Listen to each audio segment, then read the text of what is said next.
When you look at the differences between a man and a woman, you find out that men are not as sensitive as women. Women are more sensitive than the men. You see, because the woman is an emotional being and she attaches emotion to things before logic, she is very, very sensitive. When she experiences things, she experiences it from the emotional part of her life before other faculties begin to set in. So when you go into a church, you will always find that in most churches we have more women than men. In most churches women are more prayerful than men. In most churches women are more of worshippers than men. In most churches women are more emotional than men. If someone comes in here and begins to preach and says, I'm releasing the power of God, the first people to begin to shake are the women.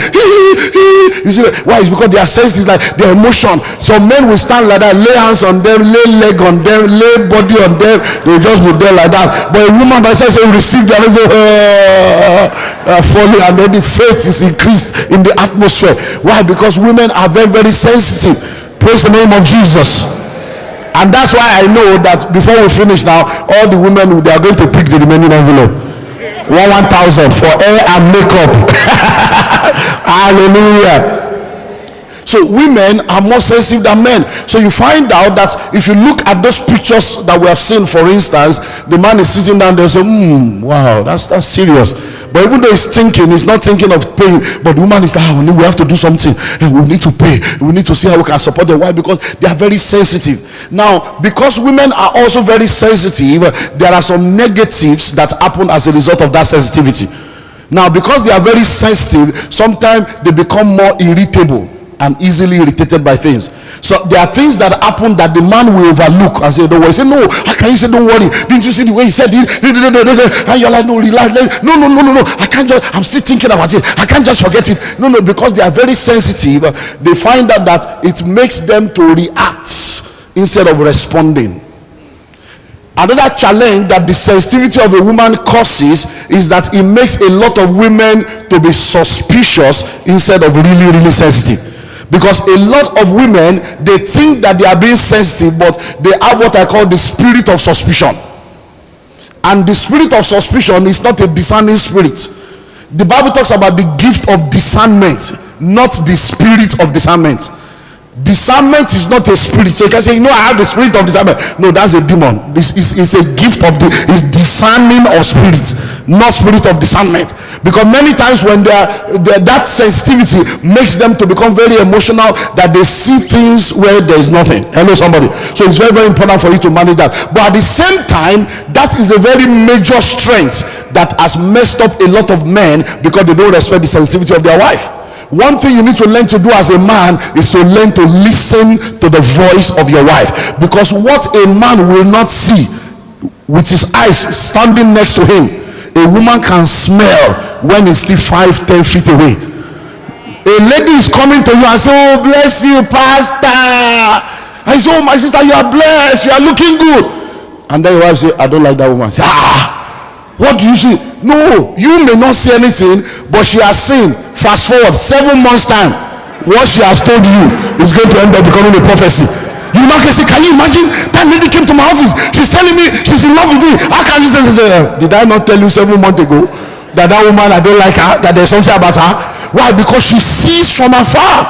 So if you are a wise man, listen to the voice of your woman. So young guys, you want to get married, don't ever be an African man, be a Christian man. African men don't respect their women. African men talk down on their women. African men abuse their women. But Christian men respect their women because they know that this is a blessing in our lives. And a lot of men have lost money, millions, because they refuse to listen to their wife. I'm telling you, whenever you want to do a business deal or you want to sign a major contract with anybody, invite them to dinner with you and your wife. Invite them to lunch with you and your wife, and let your wife, even whether she knows the engineering terminology or she knows the marketplace language or not, let her just sit down. By the time you are through with the dinner, ask her, what do you think about that guy? Say, I don't know, there's something. Once a woman tell you there's something, please pray about that something, or else you are going to end up suffering. I'm telling you the truth, you will end up suffering. There are men that have signed contracts, gone into business deals, and their wife said, I don't know, there's something. Say, hey, can you prove it? Because the man wants proofs. He He wants evidence. But the woman does not have evidence. But the sensitivity in her spirit is telling her that something is wrong. I will never forget, many years ago, young man, I was learning all these things. Many of these things I learned by experience. It is through my misery that the ministry was born. The ministry was born as a result of my misery. One day, a guy invited me to come and preach in London. Everything was settled. And then I told my wife I'll be going to London for a meeting. And then they sent the handbills of the meeting. And the very minute my wife saw the handbill, said, is it possible for you not to go for this meeting? I said, what? This is a major meeting. This is London. You know, I said, no, I don't know. There's something about this man. How did you meet him? I said, from handbill? Somebody you have never met before? How can you just see handbill and begin to judge somebody from picture? Hey, what is wrong with you women? I didn't know that I was about to enter trouble. It's okay, no problem. Sorry, go.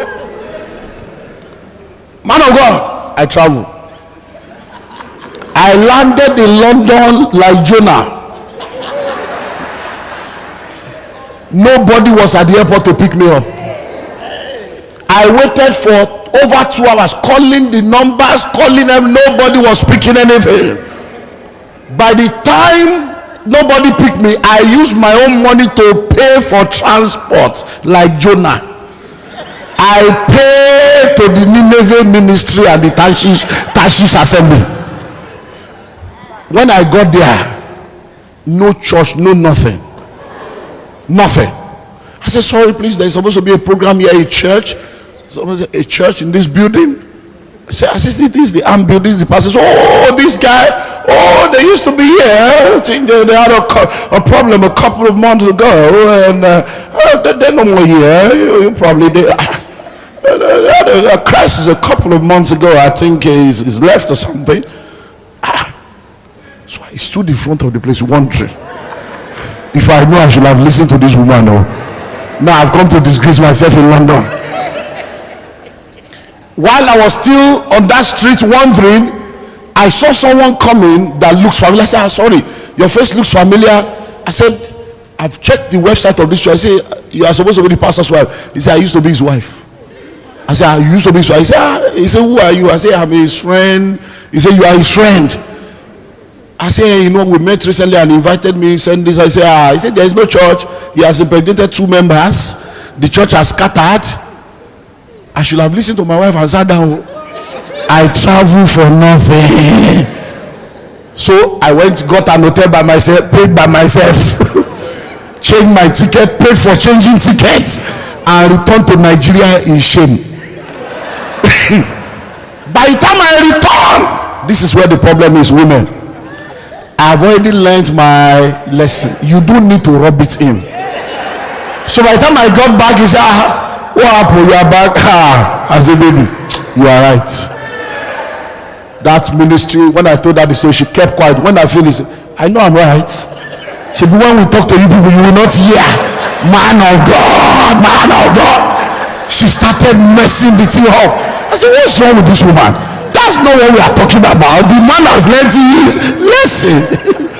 Hello? Somebody say learn. Next, number 7, which is the second one for today. Men are hunters and sowers. Women are incubators and receivers. You see, for every angle, you will discover that the men are the ones that hunts, sows, and visit. Even in intercourse, the man goes in and comes out. It's the woman that stays there to receive. Now the man sows the seed and walks away. It's the woman that incubates the seed. So because of that, you need to understand that when a man is looking for something, he hunts for it and he goes after it. But once he has found what he is looking for, he goes to look for the next catch.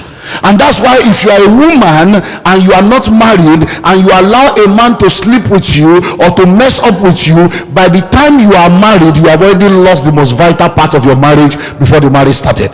Because the question the man will be asking himself is, if I already have her before marriage, what else am I going to get after marriage? A group of people were sitting down having lunch. Three of them, have been friends for a very long time, and then two of them have gotten married, and one of them was still unmarried.